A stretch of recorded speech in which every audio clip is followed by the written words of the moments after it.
नमस्कार, स्वागत है एक नई वीडियो में। आज हम जानेंगे 17th जनवरी का रिव्यू और जानेंगे आज 16 जनवरी को क्या हुआ। तो रिकैप में वोलेटिलिटी थी, मार्केट में अप्स एंड डाउन्स थे। 22,000 हमने पहले भी डिस्कस किया था, कल भी डिस्कस किया था कि 22,000 एक लॉन्ग टर्म टारगेट है, एक होल नंबर है। यहाँ पे प्रॉफिट बुकिंग बनती है, जहाँ पे भी आपको प्रॉफिट बुक हो आपका, आपको लगे कि हाँ, मेरा टारगेट रीच हो गया, बुक करिए। एल्गो ट्रेड्स भी होंगे और बेसिकली 22,000 एक होल नंबर है, यहाँ होगा भी और एक रेजिस्टेंस था भी हमने देखा एक। निफ्टी विफ्टी आप देखो तो उसमें आपको रेट दिखाई देगा, लेकिन निफ्टी बैंक में आप देखोगे तो एक डोजी बनी हुई है। मार्केट में ऊपर-नीचे किया लेकिन क्लोज़ वहीं हुआ जहाँ स्टार्ट हुआ था, जो कि एक बहुत अच्छा सिंबल नहीं है, बट ये दिखाता है कि हाँ, मार्केट में कन्फ्यूजन भरा हुआ था। तो निफ्टी ने भी आज ऊपर गया फिर लेकिन लास्ट में क्लोजिंग नीचे हुई। ऑप्शन चेन में भी हमने देखा कुछ खास नज़र नहीं आ रहा है, सेम है 22,300 पर 22,100 पर भी अब रेजिस्टेंस बनना शुरू हो गया है। तो थोड़ी बहुत प्रॉफिट बुकिंग देखने को मिलेगी। अब सब डिपेंड करेगा कल, कल आएँगे कल एचडीएफसी बैंक के क्वार्टर 3 के रिजल्ट्स पर डिस्कशन होगा और उसके बाद देखेंगे बैंक निफ्टी कहाँ जाता है। या बैंक निफ्टी वापस नीचे जाएगा 44,000 के आसपास या फिर ऊपर जाएगा। देखिए बैंक निफ्टी एक बहुत बड़ा वेटेज रखता है, तो जहाँ वो मूव करेगा वही मूव करेगा। ऑप्शन चेन देखेंगे तो ऑप्शन चेन में हमको ऊपर पोज़ीशन बिल्ड होती हुई दिख रही है, रेजिस्टेंस बिल्ड होता हुआ दिख रहा है। और याद रखिए कल बैंक निफ्टी की एक्सपायरी भी है। तो बैंक निफ्टी की एक्सपायरी है 48,300 में आपको क्लियरली दिख रहा है। बट एचडीएफसी बैंक के रिजल्ट्स को मार्केट किस तरह से ट्रीट करता है उसके ऊपर डिपेंड करेगा।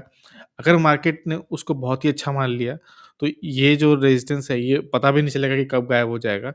और अगर अगर मार्केट ने उसको अच्छा ट्रीट नहीं किया, तो यही रेजिस्टेंस जो है ये बहुत हेवी रेजिस्टेंस बन जाएगा। रिजल्ट्स हम देख लेते हैं क्वार्टरली एचडीएफसी बैंक के। देखिए ईयर टू ईयर कंपेयर नहीं कर सकते क्योंकि पहले सिर्फ एचडीएफसी बैंक था, अब एचडीएफसी बैंक प्लस एचडीएफसी मिल चुका है।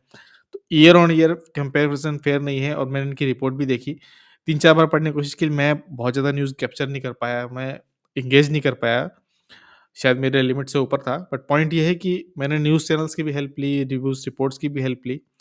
वहाँ भी बहुत पिक्चर क्लैरिटी नहीं है। कुछ लोग जो नेट इंटरेस्ट इनकम है उस पे फ़ोकस कर रहे हैं कि वो बढ़ के नहीं आया। देखिए बैंक्स जो है वो इंटरेस्ट से ही अपने अर्निंग करता है। बैंक आरबीआई से लोन लिया 8% पे, आपको दिया 10% पे, वापस किया पैसा और 2% अपने पास बनाया। तो बैंक्स का पैसा यही है। वो बीच में इंटरमीडिएट काम करता है, आपसे आपको लोन देता है और जो ब्याज होता है उसी के पैसे से बैंक्स की अर्निंग होती है। तो उसमें क्वार्टर ऑन क्वार्टर थोड़ा-सा डिक्लाइन है और उसमें थोड़ा-सा इश्यू दिख रहे हैं। इसके अलावा एचडीएफसी बैंक में ऐसा कुछ नहीं है कि बहुत ही तीस-मार रिज़ल्ट हो और ऐसा भी नहीं है कि बहुत ही घटिया रिज़ल्ट हो। बहुत ही एवरेज रिज़ल्ट्स हैं, मैं यही कॉम्प्रिहेंड कर पाया हूँ। तो एचडीएफसी बैंक का चार्ट देख लेते हैं उसके बाद। एचडीएफसी का चार्ट पे हमने पहले से एनालिसिस कर रखी है। हमने तो नीचे के लेवल से बाइंग करके बैठे हुए हैं, तो हम तो वेट करें कि कब इसको रेजिस्टेंस के पास तो गया था लेकिन उसको ब्रेच नहीं कर पाया। एक यहाँ पर वापस इसने अपवर्ड जर्नी ज़रूर शुरू की है लेकिन इसकी कोई वैल्यू नहीं है। मार्केट में आज देखिए कल और परसों दोनों दिन मंडे और ट्यूसडे को एक्सपेक्टेशन ये है कि इसका रिज़ल्ट अच्छा आएगा इसीलिए हल्की-सी बाइंग देखने को मिली। बट हम इसको डेली से हटा के अब जब वीकली बेसिस पे देखोगे ना, तो आपको दिखाई देगा कि ये 2020 से नवंबर 2020 से आज 2024 हो गया है। ये इसी चैनल में घूम रहा है 1388 से लेके 1700 के लेवल पर। ऊपर गया नहीं है। कुछ का मानना है कि ये कप एंड हैंडल बना रहा है। इस तरह से आप कप और एक हैंडल दोगे। मेरा भी ऐसे एक्सपेक्टेशन था लेकिन नहीं ब्रेक कर पाया, वापस नीचे की तरफ जा रहा है। हो सकता है कि कप हैंडल कुछ टूटा-फूटा सा बने। कुछ लोग इसको इन्वर्टेड हेड एंड शोल्डर की तरह भी ट्रीट कर रहे हैं। पर आप किस तरह से ट्रीट कर रहे हो, टेक्निकल चार्ट किस तरह से ट्रीट कर रहा है, ये कल रिएक्शन के बाद ही पता चलेगा। तो मैं आपसे यही बोलूँगा कि आप वेट करो किस तरह से मार्केट रिएक्ट कर रहा है। चार्ट टेक्निकली बोलोगे तो टेक्निकली ठीक है। एक पैटर्न को ब्रीच करने के लिए दिखा रहा है कि हाँ, पैटर्न ब्रीच हो सकता है। उसी के बेसिस पे हम लेंगे। बैंक्स वैसे भी ठीक पोज़ीशन्ड है, निफ्टी में रैली आ चुकी है, निफ्टी बैंक्स की वेट है। कोटक बैंक का देखोगे हमने इसकी भी एनालिसिस की थी आईटीसी की तरह सेम। तो यहाँ पे एक रेजिस्टेंस था, इसको उसने ब्रीच किया, फिर अगले रेजिस्टेंस पे आया, ब्रीच किया, वापस उसके ऊपर आया। अब हो सकता है इन्वर्टेड हेड एंड शोल्डर बना दे बट स्टिल यहाँ से हो सकता है कि अपवर्ड जर्नी भी स्टार्ट करे। तो कोटक बैंक को भी देखेंगे, एसबीआई हम ईयरली और मंथली बेसिस पे भी देख रहे हैं। वापस इसने यहाँ से अपने जो प्रीवियस रेजिस्टेंस था उसे सपोर्ट लिया। दिन में ऊपर भी था लेकिन हमेशा की तरह जिस तरह सारा निफ्टी निफ्टी बैंक में हुआ अ, बाद में प्रॉफिट बुकिंग आई और रेड में क्लोज़ हुआ, वरना अच्छा रिज़ल्ट था।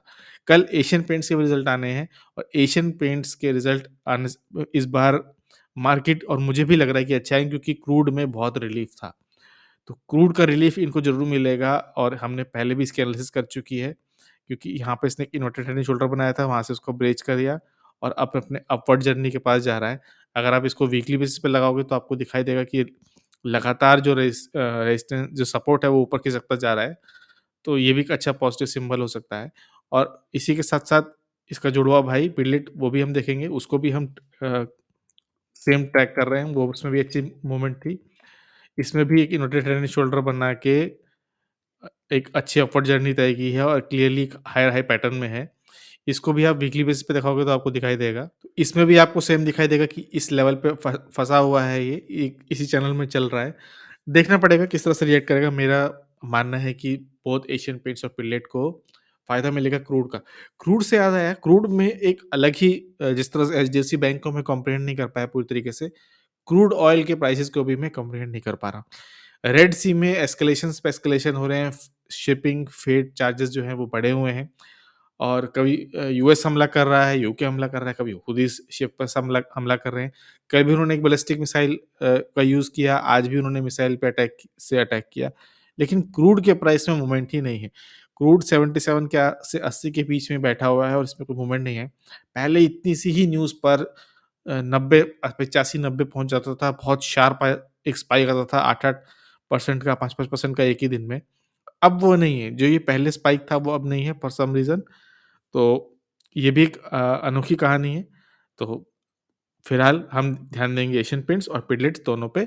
एशियन पेंट्स से कल रिज़ल्ट आने हैं, अच्छा रिज़ल्ट आने की पूरी उम्मीद है। तो एचडीएफसी लाइफ को अगर हमने देखा था एक बहुत ही रिस्की ट्रेड पे हमने देखा था कि एक रिस्की हो सकता है इस और पूरे दिन इसने कोशिश की इसके ऊपर क्लोज़ करने की, लेकिन लास्ट में जो सेलिंग आई उससे नीचे आ गया। तो एक एक अभी भी बहुत देखिए वॉल्यूम अभी भी ज़्यादा थी, लेकिन उस हिसाब से डाउन मूवमेंट नहीं था यहाँ था। अगर कल इसने ऐसी कुछ ग्रीन कैंडल बना दी तो इसमें रिवर्सल भी आने के चांस रहेंगे। Kind of morning star pattern भी बन जाएगा। तो एक अच्छे लेवल पर है। आप ध्यान देना, लेकिन वही जो रिस्क ले सकते हैं, जो सेफ बेट करना चाहते हैं वो वेट करो कंसोलिडेट का। एचसीएल टेक में देखिए, एचसीएल टेक को मैंने आईटीएम पे ज़रूर पिक किया है। आईएच आईटी में 2 दिन जो ऊपर गया था, उसके बाद आईटी रिज़ल्ट्स देखिए, बहुत ही मीडियोकर रिज़ल्ट थे। मीडियोकर से क्या मैं कह रहा हूँ, कुछ तो विप्रो जैसे के तो बहुत ही घटिया रिज़ल्ट थे। बट एक्सपेक्टेशन ही इतनी कम थी कि उस घटिया रिज़ल्ट भी अच्छे हो गए। एचसीएल टेक के रिज़ल्ट ठीक थे, तो मैंने इसलिए एचसीएल टेक का चार्ट ओपन किया है। यहाँ भी देखिए प्रॉफिट बुकिंग आई है, वॉल्यूम देखिए कितना सारा है। तो ज जितना निफ्टी आईटी ऊपर गया है, जितने आईटी स्टॉक ऊपर गए, आईटीवीज़ ऊपर गए, सबको वेट करिए, सब धीरे-धीरे करके नीचे आ जाएँगे। अगर आपको याद नहीं तो मैं आपको एक नेस्ले का ड्रॉ करके बता देता हूँ। नेस्ले इंडिया का जब स्टॉक स्प्लिट हुआ था तो मैंने बोला था कि मैं एक स्टॉक पिक कर रहा हूँ एज़ सिम्बॉलिक, लेकिन ये वापस आ जाएगा। अगर हम इसको वीकली बेसिस पे ड्रॉ करें, तो हमने यहाँ पे डिसाइड किया था कि देखिए जब तक फंडामेंटल अच्छे नहीं होंगे, यही होगा। आप एक च चार्ट इस तरह से कैंडलस्टिक लो और यहाँ लो। मैंने बोला था कि वो आराम से इस लाइन के आस-पास आने के पूरे-पूरे चांस रहेंगे। क्योंकि इफ जो ये जर्नी थी यहाँ से यहाँ तक, ये फंडामेंटली स्ट्रॉन्ग जर्नी नहीं थी। ये सिर्फ़ एक स्टॉक स्प्लिट को लेकर जर्नी थी और आप स्टॉक स्प्लिट के बाद देख लो, ये घूम फिर के वापस उसी लाइन के पास आ गया है। देखिए यहाँ तक आ चुका है। कोई वे थोड़ा-सा वेट करिए, वापस 2440 के पास आ जाएगा। अभी आप देखोगे तो कहाँ से कहाँ पहुँच गया है। अभी आप देखो तो 7% गिर गया है, आराम से 11% नीचे आने के चांस रहेंगे। तब आप इसमें बाइंग सेलिंग रखना। इसी तरीके से आईटी आईटी स्टॉक जितने भी ऊपर जा चुके हैं, सबको हम इसी तरह से देखेंगे।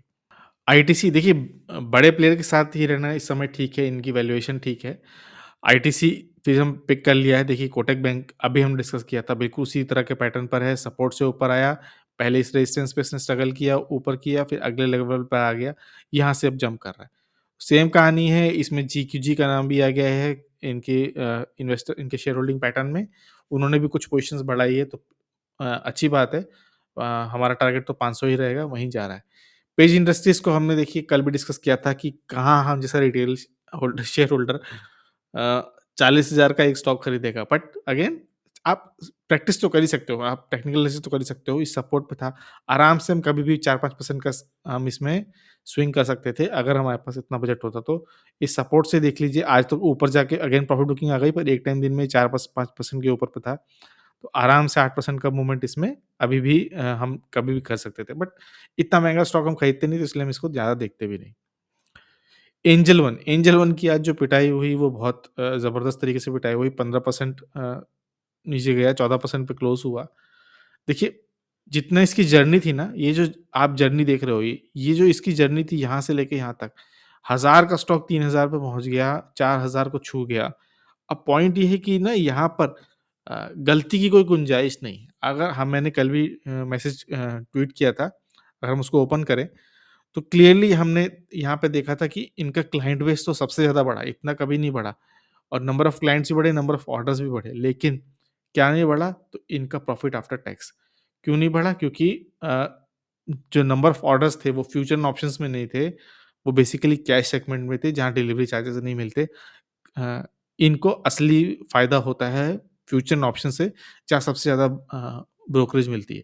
इसीलिए पिटाई हुई और पिटाई भी ज़बरदस्त हुई। अब वो दिन नहीं रह गए, याद रखिए अब वो दिन नहीं रह गए, जहाँ घिसकते-खिसकते नीचे महीने, 2 महीने, 4 हफ्ते में आएगा। आजकल तुरंत ही नीचे लाके पटक देते हैं, तो आप ध्यान रखना 5 पैसा इसके साथ 5 पैसा कैपिटल भी नीचे गया, तो आप दोनों को भी ध्यान रखना। सेल ऊपर गया, सेल में अच्छा मोमेंट था, 4.5% का मूवमेंट था। इसमें न्यूज़ इन्फॉर्म आई थी जहाँ पे चाइना में बॉन्ड्स कैश का इन्फ्यूज़न करेगा वो अपनी प्रोडक्शन बढ़ाने के लिए।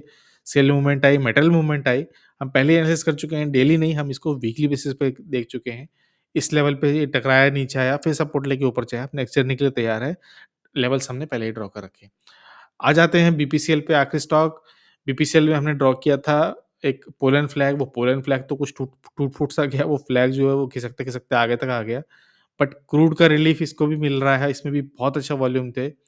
तो इसके भी शॉर्ट टर्म पे टारगेट 540 के आस-पास ही होंगे और हम अभी भी उसी को कंटिन्यू करेंगे। तो ये थी आज की स्टॉक पिकिंग, स्टॉक एनालिसिस। कैसा लगा वीडियो ज़रूर शेयर करिए। आपको क्या लगता है एचडीएफसी बैंक के रिज़ल्ट कैसे थे? ऊपर जाएगा, नीचे जाएगा? गेस करिए, कमेंट करिए और देखते हैं कल। वीडियो को देखने के लिए बहुत-बहुत धन्यवाद।